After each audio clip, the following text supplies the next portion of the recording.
Welcome back. We are diving into an analysis a listener sent in on Gabbie Hanna, specifically her whole trajectory and her very public shift toward religious closeness. Right, and the material is incredibly rich. I mean, the context provided is so deep. It covers everything from her early success, the big controversies, right up to that final social media breakdown.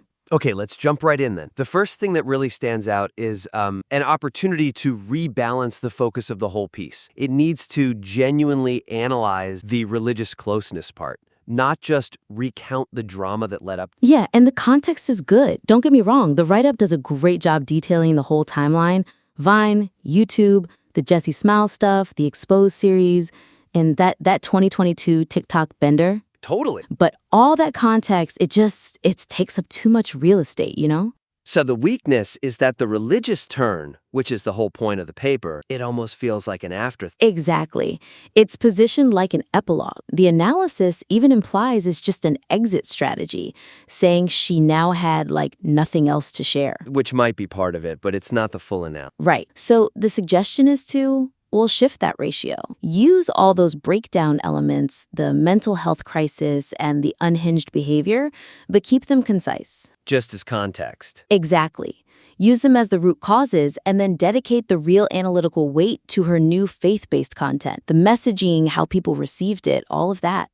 So for a concrete example, you could take that fear of flying video. Oh, yeah. The material mentions she reframed it as being, out of good standing with Jesus. That one single reframe is analytical gold. You could build a whole section around just that. And you could also explicitly look at the new content, its whole Jesus-y nature, and contrast that tone with her old reputation. The over-the-top, entertaining storyteller. Yeah, because that contrast gets right to the heart of why, as the source notes, people didn't find the religious turn authentic. You're using the past to analyze the perception of the present, not just to chronicle it. Exactly. And that's a much stronger analytical move. Okay, that leads us nicely into the second critique, which is all about tone and style. The goal here is neutrality. The notes say this piece is not about how good or bad her religious turn is. But to achieve that, you have to critically examine the language from the source material, which is highly emotional. It really is. The descriptions of past events use words like horrifying, disgusting, horrendous. All very charged terms. And the weakness here, the real trap,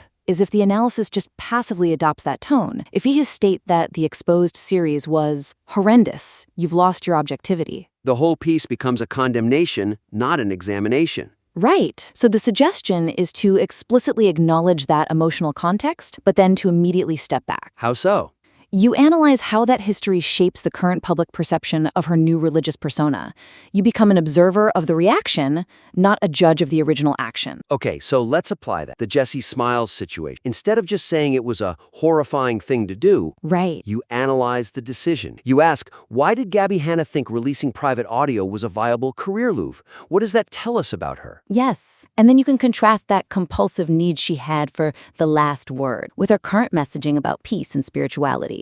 It shows the strategic shift. It really does. And we could do the same for the 2022 crisis. Instead of just describing the chaos, you could analyze the ethics of everyone watching a mental health crisis on display and why, as the material says, people didn't step in immediately. And then you connect that lack of support to why the divine intervention frame became so appealing to her later on. You're analyzing the consequences of the public's reaction. It's much more neutral. And much more interesting. Perfect. Okay. Let's move to our third point. This is about the conceptual frame she uses, the ego versus light. Right. This is a big one. The analysis should go beyond just reporting her claim that fame was her punishment for chasing ego instead of light. You need to explore what that framing does. The material already points out that she felt misunderstood and that her ego was unsustainable online and that the religious turn was her response, that she'd been chosen to share the truth. Yeah, but the weakness is that by just stating that, you miss the chance to analyze how that ego versus light structure is essentially a tool for self-absolution. It's her definitive answer to years of being called her biggest enemy or drama-obsessed. Exactly. So the suggestion is to frame the discussion around a key question. Does this new narrative actually resolve her foundational career conflict? Which is? The need to be heard and seen, like the material says, but without all the toxic blowback from social media. Ah, I see.